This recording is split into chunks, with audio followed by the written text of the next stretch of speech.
Hello बच्चों, कैसे हो आप सब लोग। मेरा नाम है सुनील गुप्ता और मैं बात कर रहा हूँ विद्या मंदिर क्लासेस से। आप सभी लोगों का जेईई मेन 2024 की प्रिपरेशन के लिए बहुत बहुत स्वागत है और आप लोग इस वीडियो को देखने आए हो बच्चों। आज का जो हमारा टॉपिक है आपको पीछे शो होने वाला है कॉनिक सेक्शन। हम बात कर रहे हैं मैथ्स में। तो कॉनिक सेक्शन बच्चों सबसे इंपॉर्टेंट टॉपिक है और कई बच्चों को डर भी लगता है कि सर हमें सर्कल स्ट्रेट लाइन इतने अच्छे से नहीं आता तो क्या कॉनिक भी नहीं आएगा। नहीं बच्चों, इस तरह की कोई प्रॉब्लम नहीं है। आज हम कॉनिक के बारे में बात करने वाले हैं। कॉनिक सेक्शन जो है बच्चों, कॉनिक सेक्शन का पार्ट 4 पार्ट में डिवाइडेड है। Pair of straight line, parabola, ellipse और हाइपरबोला। बेसिकली जो है बच्चों, पेयर ऑफ स्ट्रेट लाइन के क्वेश्चंस नहीं आ रहे जेईई मेन में। आते भी हैं तो छोटे मोटे पार्ट से या स्ट्रेट लाइन वाले पार्ट से सोल्व हो जाते हैं। तो आज हम इसके बारे में बात करेंगे। इसमें पैराबोला, एलिप्स और हाइपरबोला हमारे टॉपिक्स होंगे जिनके बारे में हम पढ़ने वाले हैं। सबसे पहले अगर हम बात करूं बच्चों तो पैराबोला के बारे में बात करने वाले हैं। पैराबोला से इंपॉर्टेंट क्वेश्चंस आते हैं, लेकिन इस बार क्या हुआ बच्चों, टेंजेंट वाला पार्ट हटा दिया है। इसका मतलब ये है कि कंडीशन ऑफ टेंजेंसी से रिलेटेड जितने भी टॉपिक्स हैं वो नहीं आने वाले हैं। तो फिर क्या आएगा? सबसे बड़ी प्रॉब्लम ही यही है बच्चों को, उनको क्वेश्चंस नहीं मिल पा रहे पीवाईक्यू वाले, ऐसे क्वेश्चन जिसके अंदर टेंजेंट की इक्वेशन नहीं है। ठीक है, तो मैं आज आपको जो डिलीटेड सिलेबस है उस सिलेबस को छोड़कर क्या पॉसिबिलिटी है बच्चों एग्जाम में आने की, जेईई मेन 2024 के बारे में वो बात करेंगे। तो हम सबसे पहले बात करेंगे parabola standard form, parametric coordinate, code, focal code, code of given mid point and slope of tangent. ठीक है, टेंजेंट के स्लोप से कौन कौन से क्वेश्चंस बन जाते हैं, यह एक टॉपिक है होता है बच्चों application of derivative 12th class में। उससे रिलेटेड भी कुछ क्वेश्चंस मैं यहाँ करवाऊंगा और फिर बीच बीच में आपको मैं पैराबोला की प्रॉपर्टीज के बारे में डिस्कस करता जाऊंगा। तो आइए बच्चों अपन स्टार्ट करते हैं आज का हमारा टॉपिक पैराबोला। ठीक है, पैराबोला की जो स्टैंडर्ड फॉर्म है बच्चों, वो हमारे पास 4 तरीके की स्टैंडर्ड फॉर्म होती है। ठीक है, जिसमें हमारे पास सबसे पहले है y square equal to 4ax वाला पार्ट। ठीक है, कुछ कुछ तुम्हें चीज़ें ऑलरेडी पता भी होगी तो मैं ज़्यादा डिटेल्स में नहीं जाऊंगा। दूसरा पार्ट है हमारे पास Y square equal to -4ax। तीसरा है हमारे पास X square equal to 4ay और फोर्थ पार्ट है X square equal to -4ay। ठीक है, ये 4 स्टैंडर्ड फॉर्म ऑफ इक्वेशन है। इसमें बच्चों हम पहली वाली पार्ट पढ़ने जा रहे हैं y square equal to 4ax। X square equal to 4ax वाला जो पार्ट है बच्चों, इसका जो फिगर बनेगा, डायग्राम बनेगा, वो कुछ इस तरीके की फॉर्मेटिंग में होगा। ठीक है, y square equal to 4x वाला पार्ट। ठीक है, यहाँ पर हमारे पास एक्स एक्सिस होगा, यहाँ पर हमारे पास वाई एक्सिस होगा। डन। इसका सर इसी शेप में क्यों बनाया आपने, ऊपर क्यों नहीं बनाया, साइड में क्यों बनाया, नीचे क्यों नहीं बनाया, ये थोड़े बेसिक्स वाली बातें हैं। अब आपको थोड़ा सा तो लर्न कर लेना है, या फिर जैसे इसमें तुम अगर x की वैल्यू पुट करोगे तो y की जो वैल्यू आएगी वो x की ऐसी सी वैल्यू पुट करनी जिससे y की वैल्यू हमारे पास x की केवल पॉजिटिव वैल्यू पुट कर सकते हैं ताकि वाई स्क्वायर ऑलवेज पॉजिटिव आए। तो कौन से क्वाड्रेंट में होती है x की वैल्यू पॉजिटिव, फर्स्ट और फोर्थ में। तो तुम इस तरह से इस ग्राफ को सोच सकते हो बच्चों। अब इसके अंदर मेन इंपॉर्टेंट पॉइंट्स क्या होते हैं, सबसे मेन इंपॉर्टेंट पॉइंट्स है फोकस। मैं स्टैंडर्ड फॉर्म नहीं लिखवा रहा बच्चों आपको, स्टैंडर्ड फॉर्म ही लिखवा रहा हूँ। पैराबोला की डायरेक्टली चीज़ों पे या डेफिनेशन पे नहीं जा रहे। अगर हम डेफिनेशन की भी बात करें बच्चों, तो एक क्या होती है, एक फिक्स लाइन होती है। थोड़ा सा अगर हम यहाँ से अगर वो क्वेश्चन बनाना चाहें तो एक फिक्स लाइन होगी और एक फिक्स पॉइंट होगा। फिक्स लाइन और फिक्स पॉइंट x1, y1 और एक लाइन है ax plus b y plus c equal to 0। यहाँ से अगर हम एक पॉइंट ले लें बच्चों, दूसरा वाला कोई वेरिएबल पॉइंट h, के, इस पॉइंट की इससे डिस्टेंस और इस पॉइंट की इससे डिस्टेंस, दोनों डिस्टेंस अगर आपस में इक्वल होती है तो h, के वाला जो भी एक फिगर बनाएगा, जो भी एक लोकस बनाएगा, जो भी एक शेप बनाएगा, इमेज बनाएगा, ठीक है, डिजाइन बनाएगा, वो सब एक पैराबोला की डिजाइन बन रही होगी। तो आपको ये वाली बात समझ आ रही होगी बच्चों। अब इसमें फोकस जो निकल कर आता है वो फोकस निकल कर आता है a,0। फोकस क्या चीज़ होती है? जो ये पिक्स पॉइंट होता है इसको ही हम फोकस बोल रहे होते हैं बच्चों, ठीक है। और जो पिक्स लाइन है इसका नाम है डायरेक्ट्रिक्स। हम जेई मेंस के थोड़े शॉर्टकट नोट्स पढ़ रहे हैं, इसलिए मैं थोड़ा सा आपको डायरेक्ट वे में लेकर जा रहा हूँ, समझिए आप। अब हमारे पास जो फोकस होगा वो a,0 हो जाएगा, राइट, ठीक है बच्चों। इसके अंदर वर्टेक्स, वर्टेक्स क्या होंगे? वर्टेक्स जो चीज होती है बच्चों वो निकल कर आती है एक्सिस ऑफ पैराबोला से। एक्सिस ऑफ पैराबोला, पैराबोला के एक्सिस क्या होगी? ऐसी लाइन जो पैराबोला को दो इक्वल इक्वल पार्ट में डिवाइड करती है, जो यहाँ पर एक्स एक्सिस है। तो एक्स एक्सिस पैराबोला की जो एक्सिस है वो जहाँ पर भी पैराबोला को कट करेगी उसको वर्टेक्स बोलते हैं। तो हमारे आज यहाँ पर वर्टेक्स होने वाले हैं 0,0। ये सब बातें मैं किसके लिए लिख रहा हूँ? y² = 4x पैराबोला के लिए, ठीक है बच्चों। तो यहाँ पर एक्सिस ऑफ पैराबोला क्या आ जाएगी? एक्स एक्सिस आ जाएगी। इसके बाद बच्चों आती है एक डायरेक्ट्रिक्स। डायरेक्ट्रिक्स, डायरेक्ट्रिक्स क्या होती है? वही पिक्स लाइन। तो जितनी डिस्टेंस पर ये पॉइंट कहाँ लाई कर रहा है बच्चों? पैराबोला के ऊपर। पैराबोला से लेकर फोकस की डिस्टेंस a हुई, तो उतनी ही डिस्टेंस पर एक जो लाइन होगी वो डायरेक्ट्रिक्स का काम कर रही होगी। तो यहाँ पर इस लाइन को x की फॉर्मेट में लिखेंगे, डिस्टेंस यहाँ से लेकर यहाँ तक होगा, लेकिन नेगेटिव x एक्सिस है इसलिए यहाँ पर -a लिख देंगे। तो डायरेक्ट्रिक्स आ जाएगा हमारे पास x = -a, राइट। इसके बाद एक इंपॉर्टेंट बात होती है, उसका नाम है length of latus rectum. Length of latus rectum, length of latus rectum क्या होता है बच्चों?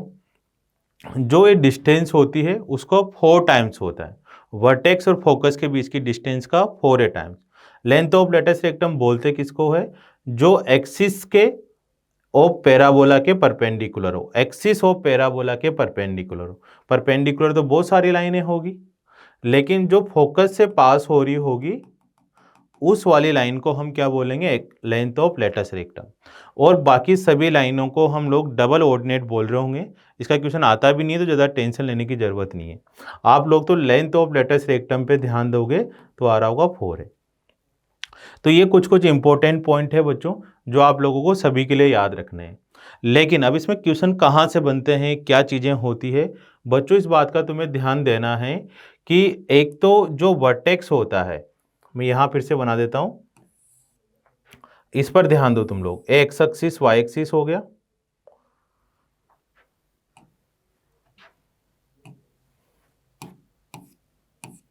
हमारे पास एक्स एक्सिस वाई एक्सिस हो गया। तो यहाँ पर एक वर्टेक्स आएगा, एक फोकस आएगा और एक पॉइंट यहाँ आता है जिसको हम डायरेक्ट्रिक्स वाला पॉइंट होता है, इसको फुट ऑफ डायरेक्ट्रिक्स बोलते हैं। फुट ऑफ डायरेक्ट्रिक्स, इस चीज़ को ध्यान दो बच्चों। तो यहाँ से लेकर यहाँ तक की जो डिस्टेंस होती है वो भी a होती है, यहाँ से यहाँ तक की डिस्टेंस भी a होती है। इसका मतलब ये हुआ कि फुट ऑफ डायरेक्ट्रिक्स और फोकस, इन दोनों का मिड पॉइंट, फोकस और फुट ऑफ डायरेक्ट्रिक्स का मिड पॉइंट क्या होगा? वर्टेक्स होगा। यहाँ से कई बार सवाल बनते हैं धीरे अच्छे वाले, ठीक है। पैराबोला पर जो टेंजेंट बनी हुई है वर्टेक्स पर, वो टेंजेंट किसके पैरेलल होगी? डायरेक्ट्रिक्स के पैरेलल होगी ऑलवेज। और किसके परपेंडिकुलर होगी? एक्सिस ऑफ पैराबोला के। यहाँ से हमारे पास आप लोगों को ये सब चीज़ें नोट करनी है। फोकस कितना होगा? a,0, vertex 0,0, axis of parabola, directrix और लेंथ ऑफ लेटस रेक्टम। इसी तरह से बच्चों बाकी के सभी और भी चीज़ों के बारे में तुम डायग्राम बना सकते हो। जैसे y² = 4x है, तो इसका डायग्राम हम लोगों ने कैसे देखा? इस फॉर्मेट में बन जाता है ना। इसका फोकस कितना हो जाएगा? a,0। अगर y² = -4x पैराबोला बनाया तुमने, तो यहाँ पर कितना आ जाएगा बच्चों? इस फॉर्मेट में आ जाएगा। और फोकस कितना हो जाएगा? -a,0। डायरेक्ट्रिक्स कितनी हो जाएगी इसकी? x = a। Directrix x = a हो जाएगी। लेकिन अगर हमने बनाया x square equal to 4ay, अब इसका पैराबोला का शेप किस तरह से बन रहा होगा बच्चों, अपवर्ड डायरेक्शन में जा रहा होगा। ठीक है ना, ये सब आपको पता ही है। क्यों? क्योंकि हमें y को पॉजिटिव बनाना है ताकि एक्स स्क्वायर ऑलवेज पॉजिटिव रहे। y कहाँ पॉजिटिव होता है, फर्स्ट और सेकंड क्वाड्रेंट में, इसलिए अपवर्ड में चला जाएगा। ये याद करने का थोड़ा थोड़ा तरीका है। अब इसका फोकस कितना होगा, 0, डायरेक्ट्रिक्स कितनी हो रही होगी इसकी, y इक्वल टू -a। आप लोगों का उस तरह से मैं रिवीजन करवा रहा हूँ। अभी अच्छे सवाल लेंगे बच्चों। अगर x square equal to -4ay हुआ तो ये डायग्राम कहाँ बन रहा होगा, नीचे की साइड, और फोकस कितना आ रहा होगा, 0, -a। डायरेक्ट्रिक्स कितनी आ रही होगी बच्चों, y इक्वल टू a। ये आप सब लोगों को पता है, बेसिक्स इन्हीं से क्वेश्चंस बन रहे होते हैं।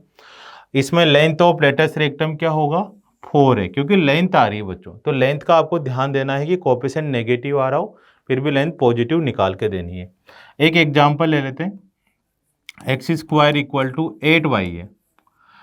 अब बच्चों इसका फोकस पता करना है, तो इसको कंपेयर करना है X square equal to 4ay वाले पैराबोला से। तो 4a से कंपेयर करेंगे तो 8 आ जाएगा, a की वैल्यू कितनी आ जाएगी, 2। अब यहाँ से ही सारी चीज़ें डिसाइड होगी। फोकस, इसका फोकस कितना आ रहा होगा बच्चों, 0, कौन सा डायग्राम बनेगा, थर्ड नंबर वाला, ये वाला डायग्राम बन जाएगा। तो 0, है, मतलब 0, हो जाएगा। ठीक है, वर्टेक्स क्या होंगे इसके, 0, डायरेक्ट्रिक्स क्या होगी बच्चों इसकी, देखो इसकी डायरेक्ट्रिक्स क्या होगी, y इक्वल टू -a, तो y इक्वल टू -2, और LLR length of latus rectum कितना हो जाएगा, 4a। तो यहाँ पर डायरेक्ट कंपेयर कर लेंगे तो 8 आंसर आ जाएगा। बस यही छोटी छोटी बातें हैं जो पूछने वाले हैं, फिर आगे हम क्वेश्चंस करेंगे इससे रिलेटेड। अब देखो बच्चों, मैंने यहाँ पर एक सवाल बनाया, focus of the parabola x square plus x plus 4y plus 3 वाला। ठीक है, लेकिन अभी तो स्टैंडर्ड फॉर्म तो है ही नहीं, फिर अब कैसे सवाल पूछेंगे। तो बच्चों इतना सा थोड़ा घुमा कर तो पूछा जा सकता है, ये इसको स्टैंडर्ड फॉर्म में आप लोगों को कन्वर्ट करना है। तो मैंने जो तुम्हें स्टैंडर्ड फॉर्म लिखवाई y square equal to 4x, तो इसको थोड़ा सा मॉडिफाई फॉर्म में ऐसे लिख सकते हैं, y माइनस y1 का square equal to 4ax minus x1, इस फॉर्मेट में लिख देंगे। तो बच्चों अगर इसका जो फोकस है, इसके जो वर्टेक्स है, पहले वर्टेक्स निकालो। सबसे पहले इसके क्या निकालना है अपने को, वर्टेक्स। इसके जो वर्टेक्स है बच्चों वो 0, है, तो इसके वर्टेक्स क्या होंगे, इस वाले के वर्टेक्स क्या होंगे। तो बच्चों क्या करना है, इस वाले पार्ट को 0 कर देना है, लेकिन 0 करते वक्त ये ध्यान रखें कि यहाँ पर x का कोएफिशिएंट 1 होना चाहिए और y का कोएफिशिएंट 1 होना चाहिए। वो बना लो, नहीं बन रहा तो ज़बरदस्ती कॉमन लो, लेकिन बना लो। यहाँ फर्क नहीं पड़ने वाला बच्चों, है ना, वर्टेक्स निकालते वक्त, लेकिन बाकी चीज़ें जब हम निकालेंगे तो वहाँ पर वो फर्क पड़ेगा, है ना, समझ आ रही बात है। तो यहाँ वर्टेक्स में तो नहीं फर्क पड़ेगा, इसको 0 करेंगे तो x की वैल्यू x1 आ जाएगी, उसको 0 करेंगे तो y की वैल्यू y1 आ जाएगी। ठीक है, अब कहानी यहाँ से शुरू होती है। इसका जो फोकस है वो फोकस क्या होगा बच्चों, a, 0, और जो इसका फोकस है, वो क्या होने वाला है, क्या इसका फोकस भी a, 0 होगा। तो यही चीज ध्यान देने वाली है बच्चों कि जो स्टैंडर्ड पैराबोला का जो भी नंबर आता हो उसमें आप लोगों को वर्टेक्स के कोऑर्डिनेट ऐड कर देने, तो यहाँ पर फोकस हो जाएगा a plus x1, 0 plus y1, तो y1, ये हो गया। बात समझ आ रही है। जैसे हमारे पास है डायरेक्ट्रिक्स, और भी कई बातें हैं, जैसे हमारे पास है डायरेक्ट्रिक्स। तो डायरेक्ट्रिक्स इसकी क्या होगी, थोड़ा सा इमेजिनेशन करोगे तो x is equal to -a। ठीक है, इसकी डायरेक्ट्रिक्स क्या होगी, कौन बताएगा, तो x minus x1 equal to a, ये हो जाएगी। x की जगह क्या करना है, -x1। अगर आप लोगों को ऐसा याद नहीं रहता तो x is equal to x is equal to -a, और इसमें क्या ऐड कर देंगे, वर्टेक्स। ऐसे भी सोच सकते हो, इसमें क्या ऐड कर दो, वर्टेक्स। तो x में तो अपन यहाँ पर ऐड कर देंगे x1, लेकिन y वाला पार्ट नहीं है तो y में ऐड करने की जरूरत नहीं है। ठीक है बच्चों। Length of latus rectum LLR, इसका भी 4a आएगा।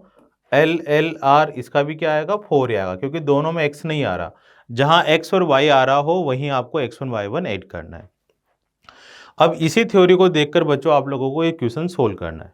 देखो इसमें क्या करना है, y square equal to x plus 4y plus 3 question है, एक बार फिर से लिख दिया। तो इसमें y वालों को एक तरफ लेकर आओ, है ना, जैसे इसमें कंप्लीटिंग स्क्वायर बना रखा है मैंने y में, तो आप भी इसको y में कंप्लीटिंग स्क्वायर बना दो। अगर x में कंप्लीटिंग बनता तो x में बना देते, ठीक है। तो वाई स्क्वायर वाली टर्म आ रही है तो y में कंप्लीटिंग स्क्वायर बना देंगे, ये तुमने पढ़ा होगा। अब थोड़ा सा ये दिक्कत ये है कि एनसीईआरटी में 10th में भी ये डिलीट हो गया है, तो बहुत आसान होता है कि वाई कंप्लीटिंग स्क्वायर बनाना।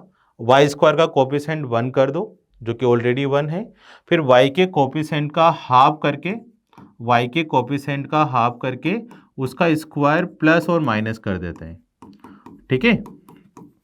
तो ये बन जाएगा y माइनस 2 का होल स्क्वायर, और ये हो जाएगा -4 इक्वल टू एक्स प्लस 3।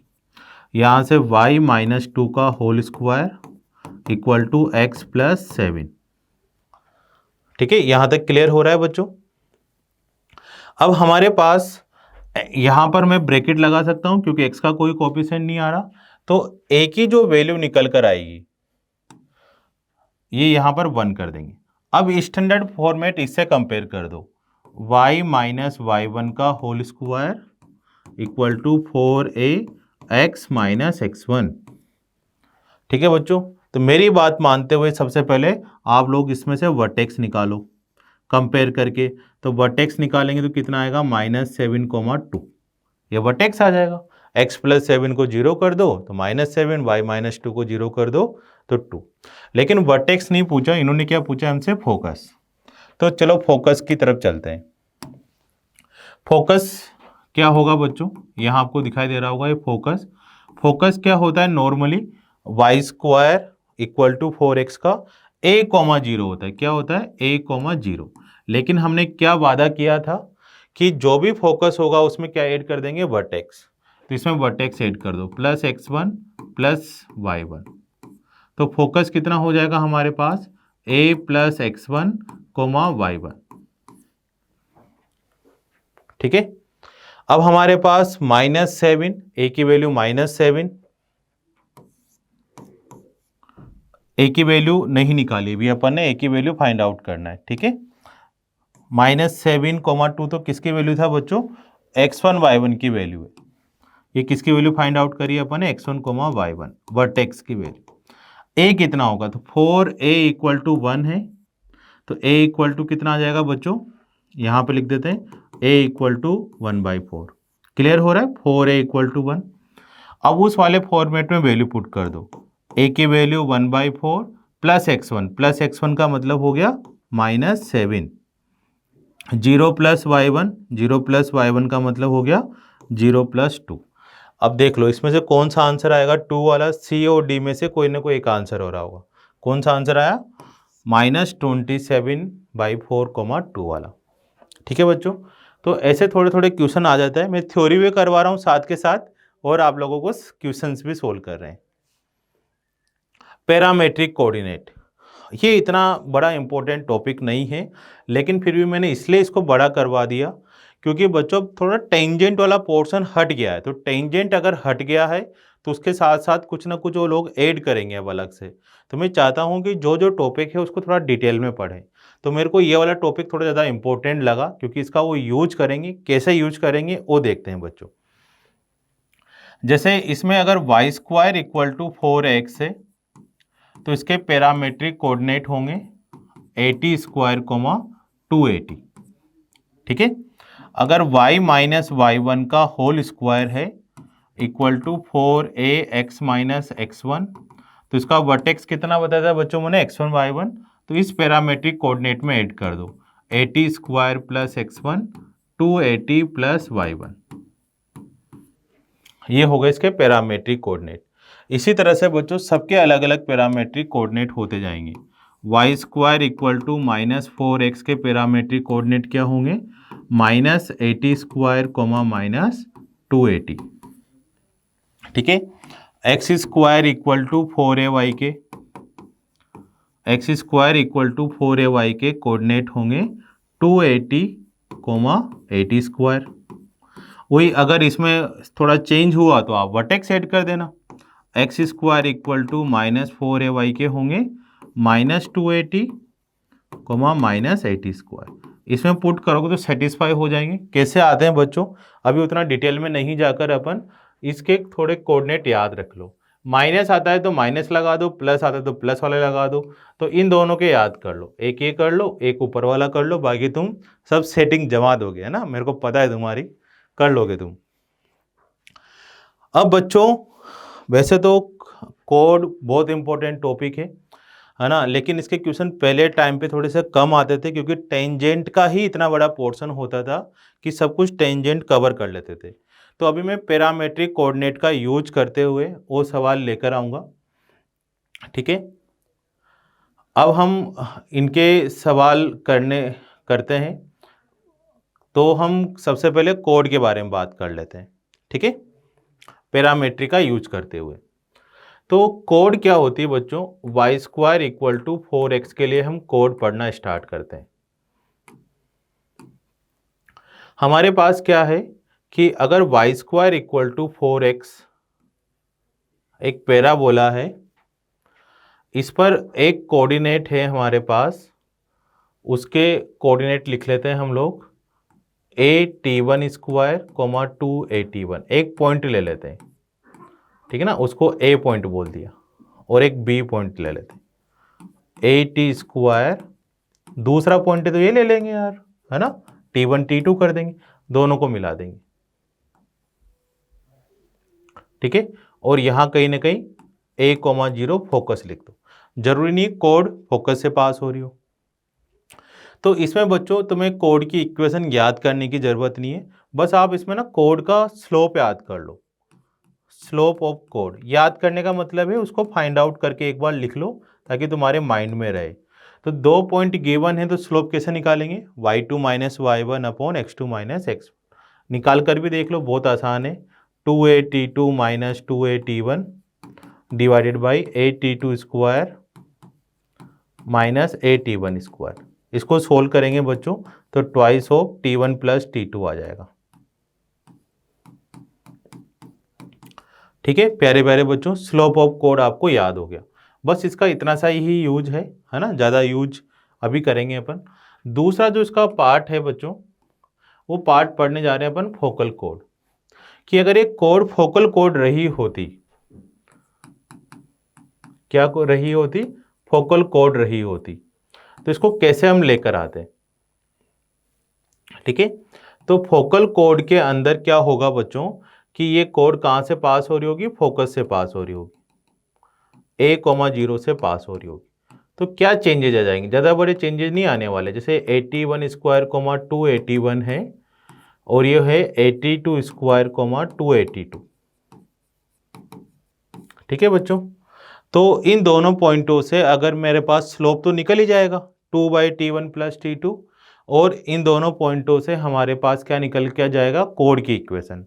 उस कोड की इक्वेशन कहाँ से पास हो रही है, फोकस से, मतलब a,0 अगर उस कोड की इक्वेशन में पुट करते हैं तो वहाँ से एक रिजल्ट निकल कर आता है, वो रिजल्ट है t1 t2 = -1। ये आप लोगों को याद रखना है, t1 t2 = -1। ये कब पॉसिबल है, केवल जब कोड क्या हो, फोकल कोड हो। इसका मतलब ये हुआ कि अगर 1.81 स्क्वायर 281 है तो t2 की जगह हम क्या पुट कर सकते हैं, -1/t1। तो इस वाले पॉइंट में यहाँ पर इस वाले पॉइंट में t2 की जगह t1 पुट कर देंगे, -1/t1 पुट कर देंगे, तो a/t1 स्क्वायर -2a/t1 ये आ जाएगा, ठीक है। तो अगर हमें एक पॉइंट के कोऑर्डिनेट पता हो तो उससे हम दूसरे पॉइंट के कोऑर्डिनेट फाइंड आउट कर सकते हैं, ठीक है बच्चों। इसके बाद और भी हैं चीज़ें, ये है कि अभी पैरामेट्रिक कोऑर्डिनेट का अपन यूज देख रहे हैं कैसे कैसे करना है। जैसे इसमें फोकल लेंथ भी पूछते हैं, है ना, क्या पूछ लेते हैं बच्चों, फोकल लेंथ। फोकल लेंथ ठीक है ना, यहीं पढ़ा देता हूँ फोकल लेंथ, है ना, पूरा ना लिख रहा हूँ मैं, एफ एल लिख देता हूँ फोकल लेंथ। फोकल लेंथ क्या होती है बच्चों कि अगर हमारे पास एक पैराबोला है, उस पर एक पॉइंट है 80 स्क्वायर कोमा 280, ठीक है ए, और ये कहाँ से पास हो रही है, फोकस से पास हो रही है, ए कोमा 0, 81 81 कर देते हैं। ठीक है बच्चों, ये क्या हो जाएगा 82 स्क्वायर कोमा 282, या फिर T2 की जगह -1/T1 डाल सकते हैं। अब इसके बाद क्या करना है बच्चों, एक यहाँ पर बना देते हैं अपन directrix, x is equal to -a। ठीक है,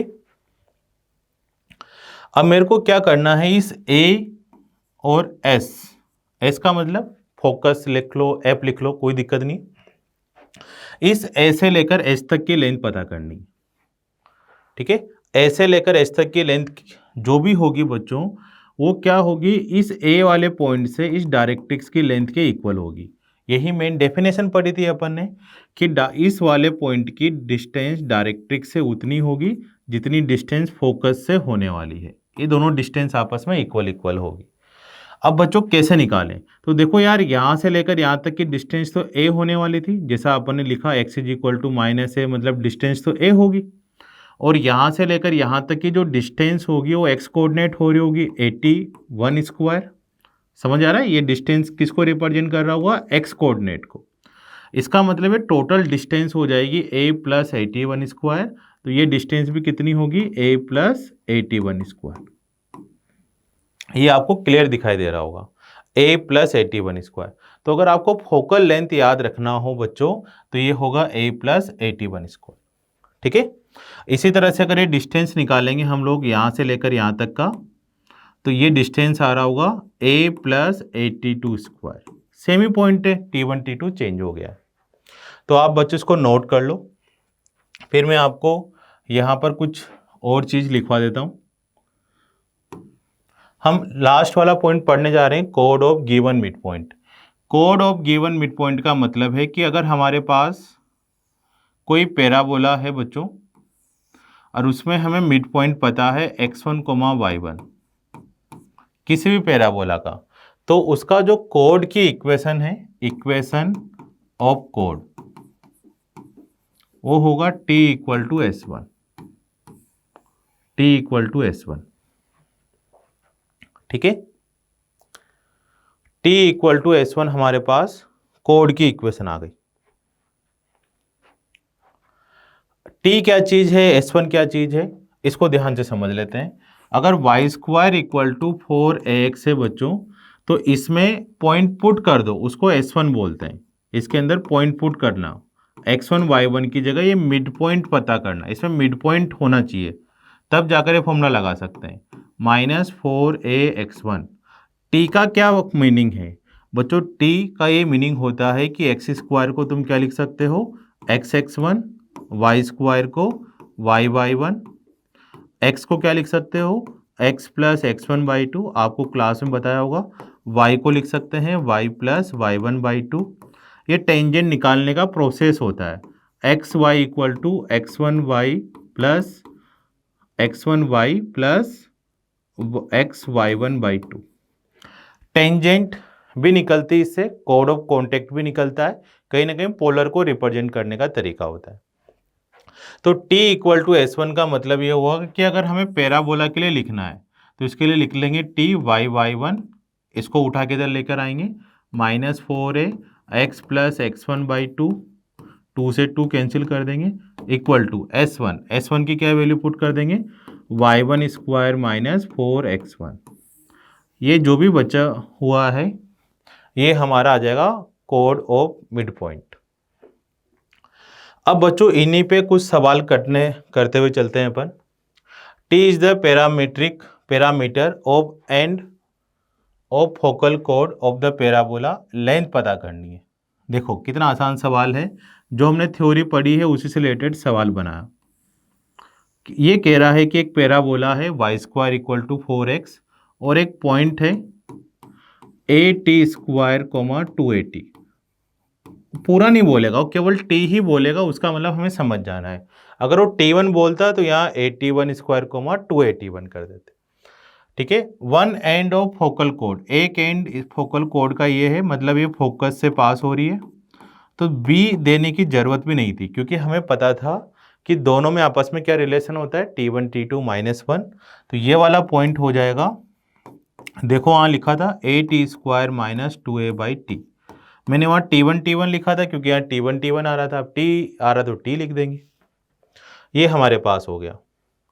अब इसके बाद मैंने क्या सिखाया था बच्चों तुम लोगों को, कि जो डायरेक्ट्रिक्स है x = -a, तो यहाँ से लेकर यहाँ तक की डिस्टेंस a होगी, यहाँ से लेकर यहाँ तक की डिस्टेंस at² होगी। तो ये डिस्टेंस और डिस्टेंस आपस में इक्वल होती है, तो a + at² हो जाएगा। सेम इधर भी प्रोसेस करेंगे कि यार यहाँ से लेकर यहाँ तक तो a होगा और यहाँ से लेकर यहाँ तक होगा ये x कोऑर्डिनेट a/t², तो ये लेंथ हो जाएगी a + a/t²। अब दोनों लेंथ का अगर हमें सम निकालना है तो सम कर दो, तो ये हो जाएगा ट्वाइस ऑफ at² + a/t²। इसमें से a कॉमन ले लेंगे तो आंसर आ जाएगा t + 1/t का होल स्क्वायर। कौन सा वाला आंसर ठीक हुआ, डी वाला। ठीक है बच्चों, तो अगर आप लोगों को थ्योरी अच्छे से क्लियर होगी तो तुम्हारे पास क्वेश्चन को सोल्व करने में ज़्यादा टाइम नहीं लगने वाला। ठीक है, टेंजेंट ऑफ स्लोप है ना, ये अच्छे सवाल है बच्चों। यहाँ पर हम देख लेते हैं इसको कैसे कैसे सोल्व करना है। टेंजेंट ऑफ स्लोप, देखो मैं क्या करवा रहा हूँ बच्चों, तो मैं 12th क्लास का एक पार्ट है एप्लीकेशन ऑफ डेरिवेटिव, वो करवा रहा हूँ कि अगर हमारे पास एक पॉइंट गिवन हो पैराबोला का at² 280, तो इससे पास होने वाली टेंजेंट का स्लोप क्या होगा। टेंजेंट की इक्वेशन नहीं निकाल रहे अपन, ना ही हमारे सिलेबस में अभी वो पूछ रहे हैं, लेकिन उसकी एप्लीकेशन पूछ सकते हैं। तो एप्लीकेशन का क्या कैसे यूज करेंगे देखते हैं। तो बच्चों अगर मैं इस कर्व का डिफरेंशिएशन कर दूं 2y dy/dx = 4a, तो dy/dx = कितना हो जाएगा हमारे पास a/2a/y। ये क्या आ गया बच्चों, ये लोकस आ गया है उन सभी टेंजेंट के स्लोप का जो इस पैराबोला पर बनाई जाती है। लेकिन हमें तो at² 280 पर ही टेंजेंट निकालनी है, तो आप इस पॉइंट को इस पैराबोला में पुट कर दो। लेकिन ये तब लगेगा जब ये पॉइंट कहाँ होना चाहिए, पैराबोला के ऊपर लाई करना चाहिए। तो इस पॉइंट को अगर यहाँ पुट करते हैं बच्चों, तो dy/dx काम कर जाएगा स्लोप का 2a। अब इसमें x तो है ही नहीं बच्चों, तो कोई बात नहीं, y की वैल्यू पुट कर दो 280, तो 2a से 2a कैंसिल होकर 1/t आ गया। ये आप लोगों को अच्छे से याद रखना है। ठीक है, अब इस चीज को कैसे देखें बच्चे, स्लोप टेंजेंट का 1/t आया, तो tangent of the intersection between the curve at the point 16,8, एक पैराबोला है बच्चों y² = 4x, दूसरा पैराबोला है ये वाला x² = 32y। अभी दो पॉइंटों पर कट करता है, लेकिन उन्होंने हमें एक पॉइंट गिवन है इसमें 16,8, कोई एक पॉइंट हो रहा होगा कोई ना कोई सा। अब इनके बीच का एंगल पता करना है। तो बच्चों क्या होता है कि कभी भी जो भी कर्व होते हैं उनके बीच में एंगल नहीं होता, जहां पर एक कट करते हैं वहां पर एक टेंजेंट ड्रॉ की जाती है। जैसे इसके ऊपर एक टेंजेंट ड्रॉ कर दी और इस वाले कर्व के ऊपर भी एक टेंजेंट ड्रॉ कर। अब ये टेंजेंट इसी पॉइंट पर, अब इन टेंजेंट के बीच में जो एंगल बनता है वही इन दोनों कर्व के बीच का एंगल को बोला जाता है ना। बोलने का तरीका है कि दो कर्व के बीच का एंगल पता करो, बेसिकली दो टेंजेंट के बीच का या दो लाइन के बीच का एंगल पता करना होता है। अब इसको कैसे सोल्व करें, तो बच्चों बहुत आसान है। अगर हमें इस टेंजेंट का स्लोप और इस टेंजेंट का स्लोप पता होता तो हम फॉर्मूला लगा देते tan θ = angle between the line m1 - m2/1 + m1 m2। ठीक है बच्चों, तो आइए हम टेंजेंट निकालते हैं। तो सबसे पहले ये वाला कर्व हो गया y² = 4x, जिसके ऊपर रेड कलर की टेंजेंट है, और दूसरा वाला कर्व हो गया x square equal to 32y। ठीक है, तो हमें x square equal to 32y का फिर टेंजेंट का स्लोप चाहिए। तो मैंने स्लोप निकालने का क्या मेथड बताया बच्चों तुम लोगों को कि डिफरेंशिएशन कर दो। एक्स का करेंगे, एक्स स्क्वायर का तो 2x, 32y का 32 dy by d x, dy by d x is equal to हो जाएगा बच्चों हमारे पास x बाई 16। अब x की वैल्यू पुट कर दो 16, तो यहाँ 16 पुट कर दिया, तो 16 अपॉन 16 इक्वल टू 1 आ जाएगा। मतलब एक का स्लोप कितना आ गया बच्चों हमारे पास 1। लेकिन अगर बच्चों हमारे पास दूसरा कर्व था Y square equal to 4x, अब 4x का तुम डिफरेंशिएशन करो तो 2y dy by d x equal to 4 dy by d x is equal to 2 by Y.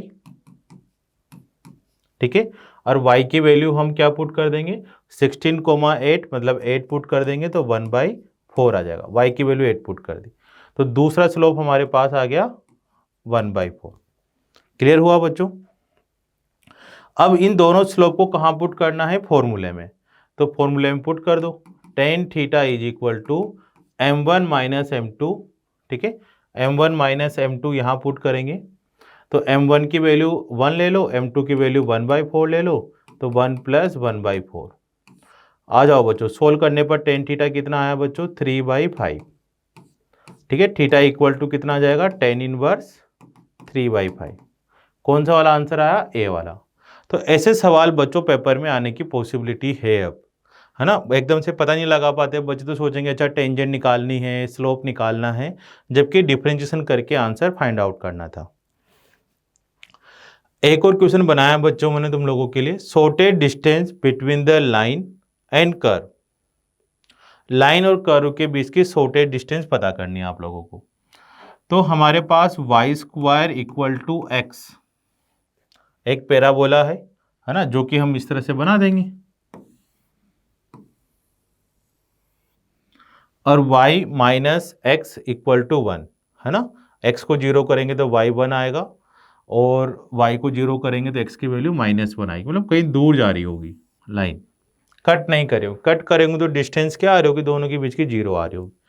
अब बच्चों अब हमें क्या करना है, इन दोनों के बीच की डिस्टेंस निकालनी है। तो इनकी डिस्टेंस ऐसे नहीं निकलती, क्या करते हैं कि इसके पैरेलल एक लाइन बना देते हैं, किसके ऊपर पैराबोला के ऊपर एक पैरेलल लाइन बना दो।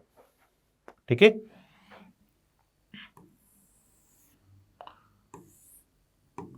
पैराबोला के ऊपर एक पॉइंट ले लेते हैं 80 स्क्वायर 280। अब बच्चों इसमें क्या होता है, वापस से टेंजेंट की इक्वेशन निकालो, वो सब करो। लेकिन अगर आपको टेंजेंट की इक्वेशन नहीं निकालना तो इनका एक तरीका ये होता है बच्चों कि इस पॉइंट से ही इस लाइन की परपेंडिकुलर डिस्टेंस निकाल दो। तो हमारे पास एक लाइन की इक्वेशन है x minus y plus 1 equal to 0, और एक पॉइंट है 80 स्क्वायर 280। वहाँ से अगर हम इसमें डिस्टेंस वाला फॉर्मूला लगाएं, कौन सा डिस्टेंस वाला फॉर्मूला होता है, लाइन और पॉइंट के बीच का ax1 plus by1 plus c upon root A square plus B square. ठीक है, तो डिस्टेंस इज इक्वल टू हो जाएगा हमारे पास at square minus 280 plus 1 divided by √2। ठीक है, अब a की वैल्यू अभी फाइंड आउट कर लेंगे हम लोग। अब ये जो डिस्टेंस आई, ये डिस्टेंस तो नॉर्मल डिस्टेंस आ गई, लेकिन हमें तो कौन से निकालनी है, शॉर्टेस्ट डिस्टेंस। तो आप लोग क्या करो, इसका फिर से एक बार डिफरेंशिएशन कर दो। देखो कैसे करें, d डिस्टेंस बाई dt, √2 का तो कुछ होगा नहीं, नीचे एक सक रखने दो, ऊपर वाले 280, 80 स्क्वायर का 280 माइनस 2a अपॉन √2। अब डिस्टेंस वही बात हो गई मैक्सिमम मिनिमम वाली कि शॉर्टेस्ट डिस्टेंस निकालनी है, तो d बाई dt कितना होना चाहिए 0। तो यहाँ से t की वैल्यू कितनी आ जाएगी बच्चों 1, इसको 0 करेंगे तो t की वैल्यू इसमें पुट कर दो, यहाँ से शॉर्टेस्ट डिस्टेंस आ जाएगी। t की वैल्यू 1 पुट करेंगे तो कितना दिखा रहा है बच्चों ये -a प्लस 1 बाई √2। a की वैल्यू कितनी आई, कंपेयर कर लो, a की value y square equal to 4x है तो 4a equal to 1, a equal to 1/4, 1/4 यहाँ पुट कर दो, तो डिस्टेंस हमारे पास आ जाएगी 3/4 √2। अब 3/4√2 किसमें मैच कर रही है ना, मैच कर रही है, हालांकि दिख नहीं रही, तो तुम्हें √2 से मल्टीप्लाई डिवाइड कर देना है। तो आंसर आ जाएगा 3√2/8, फर्स्ट वाला आंसर आ जाएगा। तो कुल मिलाकर क्या हो रहा है कि टेंजेंट के क्वेश्चंस तो नहीं आ रहे, लेकिन सॉर्टेड डिस्टेंस का मतलब है maximum minima, differentiation, application of derivative, इनके क्वेश्चन बनते जा रहे हैं। अब हम नेक्स्ट क्वेश्चन पर जा रहे हैं बच्चों। Parabola y² = 8x whose focal distance is 8। वो पॉइंट पता करना है जिनकी फोकल डिस्टेंस 8 है। तो बहुत आसान है। फोकल डिस्टेंस का क्या फॉर्मूला बताया था मैंने, a + at²। वो डिस्टेंस कितनी है, 8। a की वैल्यू कंपेयर करने से समझ ही चुके होंगे तुम लोग, a = 2 आ जाएगा। 2 यहाँ पुट कर दो। बहुत आसान से सवाल लग रहे हैं अब तो सर, ये कैसे कर दिया आप लोगों ने। इसकी वैल्यू 3, तो t की वैल्यू ±√3। अब देखो बच्चों क्या था पॉइंट, at² 280। a की वैल्यू अगर हम पुट करते हैं 2, तो 2t² 40। अब t की वैल्यू पुट कर दो, एक बार √3 पुट कर दो, तो √3 पुट करेंगे तो 6, 4√3, और एक बार -√3 पुट कर दो तो 6, -4√3। तो इसके आंसर आ जाएंगे बी और सी। ठीक है बच्चों, समझ आ रहा है। बी और सी मैंने इसलिए जानकर दिए, वहाँ तो एक ही ऑप्शन आएगा, लेकिन तुम्हें समझ आए कि हो सकता है नेगेटिव वाला हो सकता है पॉजिटिव वाला हो। तो दो ऐसे पॉइंट है जिनसे इसकी डिस्टेंस 8 के इक्वल होने वाली है। पैराबोला खत्म, अब हम जाने वाले हैं इलिप्स की तरफ। ठीक है, ज़्यादा लंबा वीडियो नहीं होगा बच्चों, टेंशन मत करो, कुछ इंपॉर्टेंट ही पार्ट उठाए हैं। पैराबोला में मैंने जितना करवा दिया बस उतना सफिशेंट है, तुम उसको अच्छे से कर जाओ, एक बार और वीडियो देख सकते हो। ठीक है, उससे तुम्हारी सारी की सारी चीज़ें क्लियर हो जाएगी। अब हम जाने वाले हैं इलिप्स। इलिप्स तुम लोगों ने सिंपल बातें पढ़ेंगे, स्टैंडर्ड फॉर्म, कोऑर्डिनेट पॉइंट और कुछ इंपॉर्टेंट सवाल। ठीक है बच्चों, इलिप्स तुम जरूर करके जाओ। इलिप्स में है ना, एसेंट्रिसिटी के फॉर्मूले याद कर लो, दो फोकाई के बीच की डिस्टेंस याद कर लो, दो डायरेक्ट्रिक्स के बीच की डिस्टेंस याद कर लो, है ना, बस यही सारी चीज़ें होने वाली बच्चों। ठीक है, इन्हीं से ही सवाल पूछने वाले हैं। कुछ छोटी छोटी प्रॉपर्टीज़ होती है जो पहले एडवांस में पूछते थे, आजकल जेईई मेंस में भी पूछी जाएगी। तो कौन सी वो प्रॉपर्टी है मैं आपको बीच बीच में बता दूंगा। ठीक है, केवल 2 या 3 प्रॉपर्टी तो सुनकर जरूर जाना बच्चों, बिना इनके सुने कुछ सवाल आप लोगों से नहीं बन पाएंगे। तो standard form of ellipse, standard form of ellipse में क्या है बच्चों, x² / a² + y² / b² = 1। ठीक है, अब देखो इसके अंदर हम एक इलिप्स बनाएंगे। अगर a > b है तो हमारा इलिप्स ऐसा बन जाएगा। ठीक है, और अगर बच्चों हमारे सामने x² / a² सेम ही इलिप्स है, ठीक है, सेम ही इलिप्स है, लेकिन इसमें क्या हो रहा होगा, a की जगह b > a लिखा होगा, तो इलिप्स की फॉर्मेटिंग ऐसे हो जाएगी। ठीक है, ये डिफरेंस है, इसमें हम y एक्सिस लिख देंगे, इसमें x एक्सिस लिख देंगे। ठीक है, तो पहले इसके लिए बात करते हैं, यहां पर y एक्सिस, ये x एक्सिस। तो जहां x axis y axis intersect हो रही है, तो बच्चों इसको दो इक्वल पार्ट में डिवाइड कर रहा है। तो बेसिकली इन एक्सिस को हम यहाँ पर मेजर एक्सिस और माइनर एक्सिस बोलने जा रहे हैं।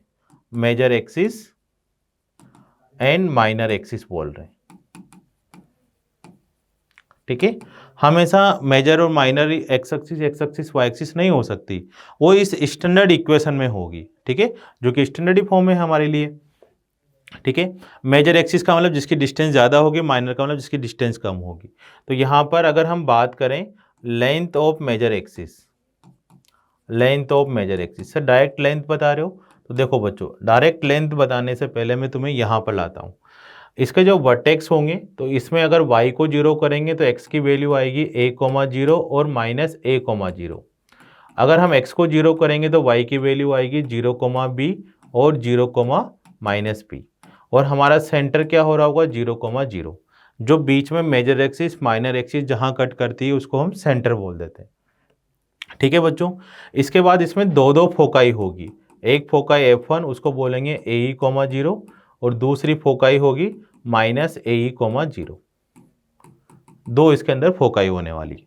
तो यहाँ पर लिख देंगे हम लोग फोकाई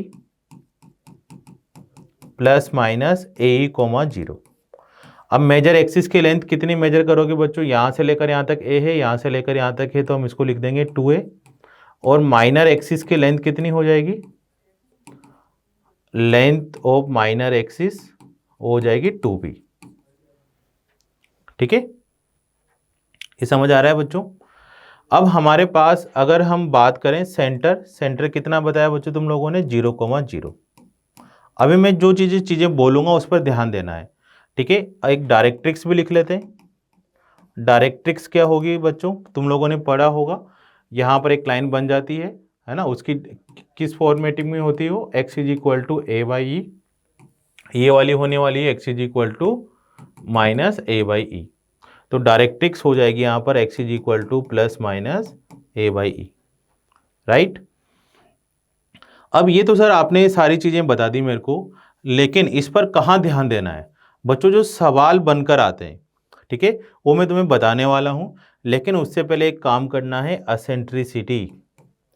असेंट्रिसिटी का फॉर्मूला होता है √1 माइनस B² अपॉन A²। जो भी A और B में छोटा होगा उसको ऊपर बिठाएंगे, जो बड़ा होगा उसको नीचे बिठाएंगे। ये याद करने का तरीका है। और इसकी जो असेंट्रिसिटी आती है वो ऑलवेज 1 से कम आएगी, मतलब 0 से 1 के बीच में रहने वाली। ये आप लोगों को याद रखना है। ठीक है, सेम ही बातें इसके लिए भी करेंगे। ठीक है, इसके लिए भी सर एक बार कर लेते हैं, फिर दोबारा से डिटेल में इन सब चीज़ों को दोबारा पढ़ लेंगे। ठीक है, इसकी जो फोकाई होगी वो क्या होगी? 0,B, 0,-B। ठीक है, ये 0,B होगा, ये 0,-B होगा। तो इसमें मेजर एक्सिस की लेंथ कितनी होने वाली है? मेजर एक्सिस कितना होगा बच्चों? 2B। माइनर एक्सिस कितना होगा? Minor axis 2A। बहुत बढ़िया। असेंट्रिसिटी बता दो बच्चों जल्दी से। असेंट्रिसिटी कितना होगा? 1 माइनस A² अपॉन B²। ठीक है, इसके बाद डायरेक्ट्रिक्स। डायरेक्ट्रिक्स क्या होगा? अब नीचे की तरफ बन रहा होगा, ऊपर नीचे, तो y equal to plus minus B upon E। ये सारी बातें इसके अंदर आ गई। अब दोनों में एक एक चीज और है ना, वो मैंने अभी लिख रहा हूं ताकि वो याद रखनी तुम लोगों को।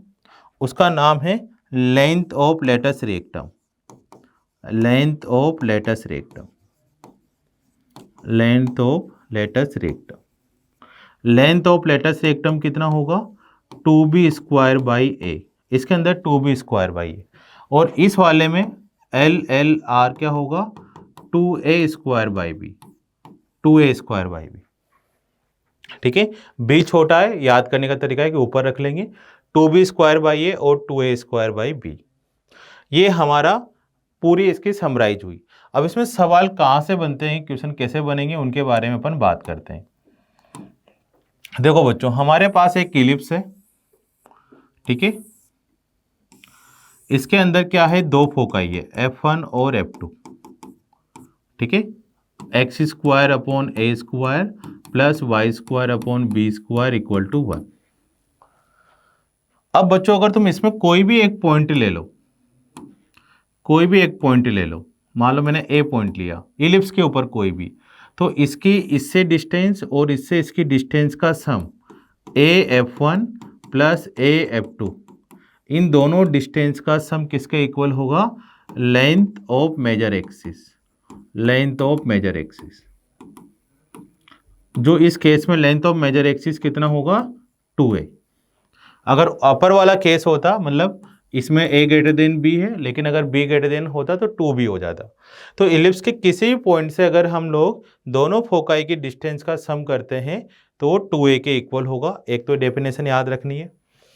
दूसरा क्या याद रखना है कि AE, 0 और माइनस AE, 0 है, तो distance between two foci, distance between, यहां से सवाल बनेंगे। पहले वाले तो सिंपल थ्योरी थी, डिस्टेंस बिटवीन टू फोकाई कितना होगा? 2AE। यहां से AE, यहां से AE, तो 2AE। इसके बाद डायरेक्ट्रिक्स। डायरेक्ट्रिक्स क्या थी बच्चों, माइनस ए बाई ई, और इधर वाली थी x is equal to A by E. तो दोनों के बीच की distance, distance between directrix, distance between, ये लिख लो, यही इंपॉर्टेंट है, डायरेक्ट्रिक्स कितना होगा 2a बाई ई, यहाँ से लेकर यहाँ तक ए ई, यहाँ से लेकर यहाँ तक ए ई। ठीक है। उसके बाद एक और थ्योरी ये बोलती है बच्चों कि अगर इस पर टेंजेंट ड्रॉ कर दें हम लोग, ठीक है ना, टेंजेंट की इक्वेशन हटाइए बच्चों, प्रॉपर्टी नहीं हटाइए, अगर एक टेंजेंट ड्रॉ कर दें और इस टेंजेंट पर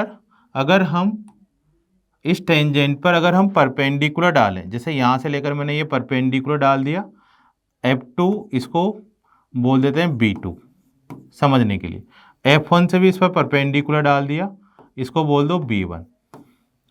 तो ये जो मैंने परपेंडिकुलर डाला, ठीक है, F1 B1 और F2 B2, इन दोनों का प्रोडक्ट, दोनों परपेंडिकुलर का प्रोडक्ट हमेशा होगा length of semi minor axis, semi minor axis के स्क्वायर के इक्वल। मतलब इस केस में सेमी माइनर एक्सिस कौन होगा, b, तो उसका लिख देंगे अपन b स्क्वायर। पूरा माइनर एक्सिस तो 2b होगा, सेमी माइनर एक्सिस कितना होगा b, तो उसका b स्क्वायर। तो ये थ्योरी है, इससे सवाल तुम्हारे पेपर में जरूर आने वाला है। अब हम कुछ और सवाल देखते हैं। क्वेश्चन इंपॉर्टेंट है ये वाला। Angle between the straight line joining the foci and minor axis end of minor axis, angle between the straight line. अब बच्चों है ना, इसमें ऐसा कुछ बोल नहीं रखा कि a ग्रेटर देन b है या b ग्रेटर देन है, तो आप कोई सा भी डायग्राम बना लो, दोनों से आंसर में भी सेम ही आ रहा होगा। कई बच्चों को डायरेक्ट भी आंसर पता है क्योंकि भी एक प्रॉपर्टी होती है। तो देखो बच्चों, हम अगर ये वाला बनाते हैं तो फोकाई माइनस ए ई कोमा 0 और 0 कोमा ए ई कोमा 0 हो जाएगी। ठीक है, ये F1 ये F2, और माइनर एक्सिस का एंड पॉइंट 2 है, दोनों में से कोई सा भी एक ले लेते हैं, 0 कोमा बी, ये पॉइंट ले लिया। अब वो कह रहा है कि angle between the straight line joining the foci end of minor axis, एक एंड से अगर दोनों को ज्वाइन करते हैं फोकाई को, तो उनके बीच में 90 डिग्री का एंगल होगा। तो एसेंट्रिसिटी पता करो। तो एसेंट्रिसिटी का क्या फॉर्मूला होगा बच्चों इस केस में, √1 minus B square upon A square. तो हमें बी और ए के अंदर रिलेशन पता करना है। बी और ए की वैल्यू इस तरह के केस में नहीं निकाली जाती, रिलेशन पता करने से आंसर आ जाता है। तो देखो बच्चों, इसका क्या करना है, इसका स्लोप निकाल लो और इसका भी स्लोप निकाल लो, फिर दोनों का प्रोडक्ट कर दो, वहाँ से रिलेशन बन जाता है। तो स्लोप, अगर हम इसका m1 स्लोप के बारे में बात करें तो आ जाएगा माइनस बी बाई ए, और इसका अगर हम m2 के बारे में बात करें तो b माइनस 0 बी बाई ए आ जाएगा। अब इन दोनों का प्रोडक्ट कर दें अगर हम m1 m2 इक्वल टू -1, तो B square upon A square E square minus, तो B square equal to A square E square आ जाएगा। ठीक है, ई स्क्वायर की वैल्यू यहाँ पुट कर दो, तो दोनों side E square equal to 1 minus B square upon A square भी क्या हो जाएगा, E square twice of E square equal to 1, E की वैल्यू 1/√2, प्लस माइनस आएगी लेकिन पॉजिटिव वाली ले लेंगे, 1/√2, है ना, सी आंसर आ जाएगा। बहुत जल्दी जल्दी नहीं है लेकिन आराम आराम वाले क्वेश्चन है, तो तुम पॉज करके नोट भी कर सकते हो। अब बच्चों, एसेंट्रिसिटी, लेटस रेक्टम और डायरेक्ट्रिक्स ऑफ द इलिप्स। एक इलिप्स है, इसकी 4-5 चीज़ें हमें निकालनी है। आसान सा ही सवाल है। सबसे पहले 6 से डिवाइड कर दो ताकि 1 बन जाएगा इधर, 3 + y² 2 = 1। अब इसकी एसेंट्रिसिटी निकालनी, बहुत आसान सा फॉर्मूला है, E = √1 minus B square 2/3, solve करेंगे तो 1/√3। 1/√3 3 में आ रहा है तो ए बी और डी होगा, है ना, ये तो गलत हो गया। लेटस रेक्टम क्या होगा बच्चों, इसका फॉर्मूला LLR का अभी लिखवाया था मैंने, 2b²/a, तो 2b² की वैल्यू 2, a की वैल्यू √3, तो 4/√3। तो 4/√3, अब तो बी वाला ही ऑप्शन मैच हो गया, तो यहाँ से निकाल सकते हो। डायरेक्ट्रिक्स के बारे में बात करें तो x is equal to plus minus A by E, लिखने की ज़रूरत नहीं, फिर भी लिख सकते हो। ए की वैल्यू √3 अपॉन 1/√3, सोल्व करोगे तो प्लस माइनस 3। तो बिल्कुल बेसिक सवाल है, इनमें से इसलिए करवा रहे हैं ऐसे क्वेश्चंस ताकि आप लोगों को डर ना लगे इलिप्स के क्वेश्चनों में। और अब ऐसे ही सवाल आने वाले हैं बच्चों। इस बार का जो मेरा लग रहा है कि जेईई मेन का पेपर आसान आएगा मैथ्स का, क्योंकि पिछले 3-4 सालों से तबाही मचा रखी है मैथ्स के पेपर ने। ये वाला बच्चों तुम लोग करो, है ना, बहुत आसान सा है, मैंने बताया है, देखिए कौन कौन कर सकता है। F1 F2 fit of perpendicular from foci S1 और S2। इन्होंने क्या करा हुआ है बच्चों कि हमारे पास F1 S2 और S1 दो फोकाई है और fit of perpendicular on the tangent at any point, किसी पॉइंट से एक टेंजेंट बना दो और इस पर परपेंडिकुलर डिस्टेंस डाली हुई है, उसको F2 बोला जा रहा है। इस पर परपेंडिकुलर डिस्टेंस है, उसको F1 बोला जा रहा है। तो अभी मैंने बताया था कि इस तरह की डिस्टेंस का प्रोडक्ट किसके इक्वल होता है, याद आ रहा है बच्चों, सेमी माइनर एक्सिस के लेंथ के स्क्वायर के इक्वल। तो सेमी माइनर एक्सिस कौन है यहाँ पर 3, तो बी स्क्वायर है ना, ये बी स्क्वायर की वैल्यू होगी, ये ए स्क्वायर की वैल्यू होगी, तो बी स्क्वायर इक्वल टू 3, तो डायरेक्ट बी आंसर लगा दो, है ना। प्रॉपर्टी याद होगी तो हो जाएगा, नहीं होगी तो भूल कर ही मत करना बच्चों, क्योंकि सारा ही हो सकता है 4-5 क्वेश्चनों का टाइम ये खुद ले जाए। चलो ये वाला करो, PF1 प्लस PF2, है ना। देखो क्या है, पैराबोला है तो सबसे पहले 1 बनाना है, तो इधर डिवाइड करते हैं तो मोस्टली नंबर सेम आ जाते हैं। ये 25 आ जाएगा, 16/425, 25/416 इज इक्वल टू 1। अब F1 F2 क्या चीज़ है, तो F1 F2 नहीं पता, लेकिन हमें पता लग रहा है 3,0 -3,0 एक्स एक्सिस पर आ रहा होगा, और ये इलिप्स भी ऐसा ही कुछ बनने वाला है। तो कहीं ना कहीं थोड़ा थोड़ा अंदाजा लग रहा है कि कहीं ना कहीं फोकस तो नहीं होने वाला है ये। तो फोकस के लिए एसेंट्रिसिटी निकालते हैं, 1 - b स्क्वायर 16/25, 3/5 एसेंट्रिसिटी आ जाएगी, ए की वैल्यू 5 है, तो फोकस होता है प्लस माइनस ए, 0, तो प्लस माइनस 3,0 आ जाएगा। तो इसका मतलब है जो F1 F2 है, नाम से ही पता चल रहे थे कि फोकस हो सकते हैं, लेकिन ज़रूरी नहीं है। तो ये फोकस आ गए बच्चों, F1 और F2। अब P पॉइंट कहाँ बोला है उन्होंने, इलिप्स के ऊपर। तो इलिप्स के ऊपर अगर पॉइंट है तो मैंने बताया था कि इलिप्स के ऊपर कोई भी एक पॉइंट हो तो उनके दोनों फोकस से डिस्टेंस का sum length of major axis 2a के इक्वल होगा।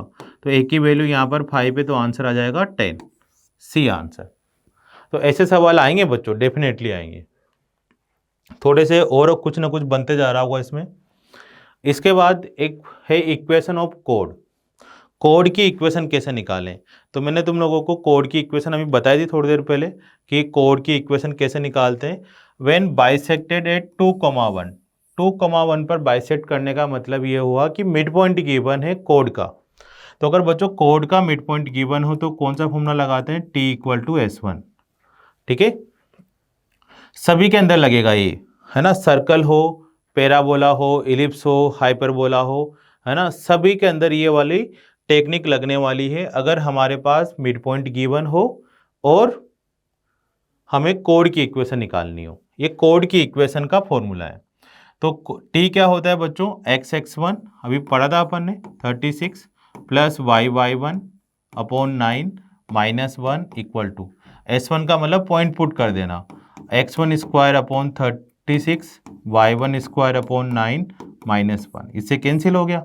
तो यहाँ 2,1 पुट कर दो, 2 पुट करोगे तो x/18, 1 पुट करेंगे तो y/9 equal to 4/36 + 1/9, x/18 + y/9 equal to, यहाँ एलसीएम ले लो आराम से, धीरे धीरे करना हो, जल्दीबाजी का कोई काम नहीं है, 4 + 4, ठीक है, आराम से सोल्व कर लो। या इसको भी काट सकते थे 4 से, ये भी 1/9 1/9, तो फाइनली 1/9 आ जाएगा। तो x/18 + y/9 इक्वल टू 1/9। अब इसको सोल्व करेंगे फाइनली, तो x + 2y इक्वल टू कितना आंसर आ रहा होगा हमारे पास, ये 8/9 था तो यहाँ 2/9 आएगा, है ना, तो यहाँ पर 4 आ जाएगा। अब बताओ बच्चों कौन सा आंसर मैच कर रहा है इससे, ए वाला आंसर। तो देखो अभी यहाँ पर मैंने 1/9 लिख दिया था, ऑप्शन देखकर लगा, बाई चांस अगर ऑप्शन मिल जाता वैसा वाला तो गलत हो जाता है। थोड़ा सा है ना टाइम बचाकर और स्लो मोशन में करना है। एक आध क्वेश्चन स्किप भी हो जाता है तो कोई बात नहीं है, लेकिन जो करो कम से कम वो अच्छे लेवल से करो। यार ऐसा होता है कि मैथ्स में ना 8 क्वेश्चन तो आसान आते हैं, बस तुम्हें ढूंढने हैं। मतलब 32-35 नंबर का तो तुम्हारे पास ऑलरेडी जुगाड़ है, बस तुम्हें 32-35 को 50 लेकर जाना है। ठीक है, तो अगर तुमने 8 क्वेश्चन पहले सेलेक्ट कर लिए ना कि ये आसान आसान हो गए। आसान आसान कैसे पता लगता है बच्चों, जब हम कोई चैप्टर की प्रिपरेशन कर रहे होते तो हमें अंदर से दिल से आवाज़ आती है कि यार ये वाला चैप्टर तो मेरे को आता है और मैंने इतने पेपर भी दिए हैं विद्या मंदिर के जिसमें मेरे क्वेश्चन सही हो रहे हैं, तो वो क्वेश्चन तो मैं कर ही लूँगा। तो ऐसे क्वेश्चंस आपको क्या करने हैं बच्चों, पहले पेपर में ढूंढ कर करने हैं, है ना। सिलेक्ट करने में चाहे 5 मिनट का टाइम लग जाए, लेकिन कोई बात नहीं, वैसे वैसे क्वेश्चन आपको सिलेक्ट कर कर ही आगे बढ़ना है। ठीक है भाई, अगर तुम्हारे 35 नंबर भी आ गए ना, सच बता रहा हूँ मैं, मतलब फाड़ दोगे तुम लोग बिल्कुल पेपर को, है ना। 35 से 50 जाने में दिक्कत नहीं आती, दिक्कत कहाँ आ रही होती है, नेगेटिव मार्किंग में। तो नेगेटिव मार्किंग से बचना है बच्चों। कॉनिक में मैं जितना पढ़ा रहा हूँ उतना कर जाओ, 100% है तुम्हारा ऐसा क्वेश्चन जरूर मैच करेगा। मैं पुराने PYQ और डिलीटेड सिलेबस को देखकर ही ये सारी स्लाइड बनाई है। हमारा स्टार्ट हो चुका है हाइपरबोला। ठीक है, अगर तुम लोगों को पैराबोला और इलिप्स समझ में आया तो हाइपरबोला तो कुछ है ही नहीं भाई, उन्हीं की कॉपी पेस्ट है। तो हाइपरबोला क्या है बच्चों, इसमें पढ़ने वाले हैं स्टैंडर्ड फॉर्म, कोऑर्डिनेट फॉर्म और इम्पोर्टेंट क्वेश्चंस। ठीक है, हाइपरबोला में हम देख लेते हैं स्टैंडर्ड फॉर्म। ठीक है, x² upon a² minus y² upon b² equal to 1 और y² upon b² minus x² upon a² equal to 1। ये दो किस्म के हाइपरबोला हमारे देश में पाए जाते हैं। ठीक है, अब बच्चों बस इसमें a और b ग्रेटर और स्मॉल का फर्क नहीं होता, इसमें क्या होता है कि कौन पॉजिटिव कौन नेगेटिव है। जो पॉजिटिव है वही बड़ा आदमी है, जो नेगेटिव है वही छोटा आदमी है। ठीक है, मतलब प्रॉपर्टी वाइज। तो इनके बारे में अगर हम बात करें तो इसका जो डायग्राम बन रहा होता है वो इस फॉर्मेट में बनता है। ठीक है, बाकी तो एक्स एक्सिस वाई एक्सिस से इसकी सजावट कर देते हैं। इसका जो फॉर्मेटिंग है वो वाई की फॉर्म में बनता है। ठीक है, फिर इसके बाद एक्स एक्सिस वाई एक्सिस से सजावट कर देंगे। ऐसा क्यों हो रहा होता है, क्योंकि अगर देखो बच्चों इसमें y को 0 करोगे तो x के जो पॉइंट आएंगे वो a,0 और -a,0 रियल पॉइंट आएंगे। लेकिन अगर x को 0 करेंगे तो y के जो पॉइंट आएंगे वो इमेजिनरी फॉर्म में आएंगे। तो हम इसको सिंपल 0,b और 0,-b लिख सकते हैं, आयोटा नहीं भी लिखोगे चल जाएगा। ठीक है ना, इसलिए इसको y एक्सिस पे कट नहीं करवा रहे क्योंकि इमेजिनरी आ गया। यही प्रॉब्लम यहाँ हो गई कि अगर x को 0 करते हैं तो y की वैल्यू तो रियल आ रही है, लेकिन जब y को 0 करते हैं तो x की वैल्यू इमेजिनरी आ रही है। इस वजह से इसमें इस वाली लेंथ को मेजर एक्सिस नहीं बोलकर ट्रांसवर्सिस एक्सिस के नाम से जाना जाता है। ट्रांसवर्स और मेजर समझने के हिसाब से सेम ही है, लेकिन थोड़े नाम अलग अलग है। तो ट्रांसवर्स एक्सिस की अगर लेंथ निकालो बच्चों इस केस में, तो इस केस में ट्रांसवर्स एक्सिस कितना होगा 2a और उस वाले केस में ट्रांसवर्स एक्सिस कितना होगा 2b। ठीक है, इसके बाद सर इसको क्या बोलेंगे, इसको बोलेंगे length of conjugate axis. Conjugate axis ये मैग्नीट्यूड के बारे में बात करते हैं, तो इसमें आ जाएगा 2b और इसमें आ जाएगा 2a। वाह जी वाह। अब इसके अपन अगर हम बात करें फोकाई के बारे में, फोकाई, तो इसकी जो फोकाई होगी बच्चों जो तुमने इलिप्स की रटी हुई है वही फोकाई इसके अंदर लिख दो, -ae,0। तो इसकी फोकाई हो जाएगी +-ae,0 +-ae,0 और इसकी हो जाएगी 0, +-be। ठीक है, ये भी कोई दिक्कत नहीं है। सेंटर दोनों के 0, 0 हो जाएंगे। ठीक है, तो सेंटर पूछते भी नहीं है फिर भी 0, 0 हो जाएंगे।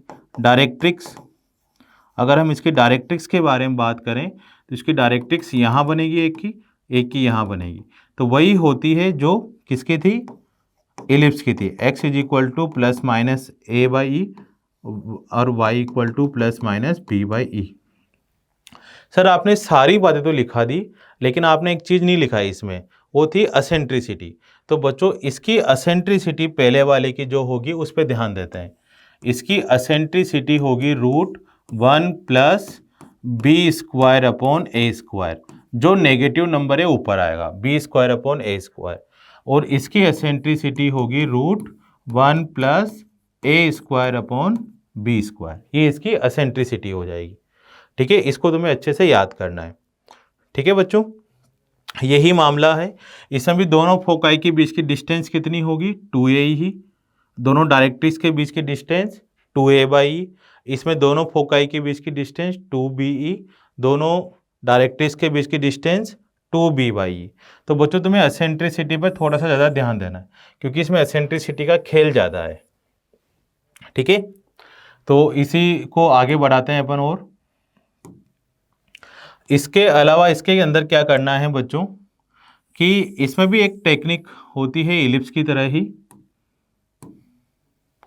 इसमें क्या होता है बच्चों कि जो हाइपरबोला है ये वाला, अगर हमारे पास इसमें कोई पॉइंट है P, उसकी फोकस से डिस्टेंस निकालें और इसी पॉइंट की किसी दूसरे फोकस से भी डिस्टेंस निकालें और उन दोनों डिस्टेंस का आपस में माइनस कर दें, Pf1 और Pf2। ठीक है, माइनस कर दें तो आती है लेंथ ऑफ मेजर एक्सिस, लेकिन मेजर एक्सिस की जगह हम यहाँ क्या बोल देंगे, ट्रांसवर्स एक्सिस। ठीक है, इसमें डिस्टेंस का माइनस होता है और इलिप्स में डिस्टेंस का क्या होता है, प्लस करना होता है। ठीक है, अगर हम इसमें बात करें बच्चों पैरामेट्रिक कोऑर्डिनेट, ठीक है ना, इसके पैरामेट्रिक कोऑर्डिनेट के बारे में अगर हम बात करें, पैरामेट्रिक कोऑर्डिनेट किसके पैरामेट्रिक कोऑर्डिनेट, इस वाले इलिप्स के। तो इस वाले इलिप्स के पैरामेट्रिक कोऑर्डिनेट होंगे x is equal to a sec theta और y equal to b tan theta. यही दो पैरामेट्रिक कोऑर्डिनेट क्यों लिए, क्योंकि बच्चों अगर हम इसको इस फॉर्मेटिंग में करते हैं, किस फॉर्मेटिंग में, देखो x upon a equal to क्या होगा, सेक थीटा, और y upon b equal to क्या होगा, टेन थीटा। इसका रीजन कुछ और है बच्चों, है ना, ये कैसे निकल कर आते हैं, लेकिन मैं एग्जाम के पॉइंट ऑफ व्यू से समझा रहा हूँ कि इनको कैसे यूज करते हैं। तो बच्चों अगर हम इन दोनों का स्क्वायर करके ऐड करेंगे तब तो ये ट्रिग्नोमेट्री कैंसिल नहीं होगी, लेकिन अगर हम इन दोनों का स्क्वायर करके माइनस कर देते हैं, इन दोनों का स्क्वायर करके माइनस करते हैं तो क्या होगा, sec square theta minus tan square theta 1 आ जाएगा। तो इसका मतलब है कि अगर हमें इस तरह की कोई पैरामेट्रिक कोऑर्डिनेट गिवन हो तो हम यहाँ से क्या बना सकते हैं, हाइपरबोला की इक्वेशन लिख सकते हैं।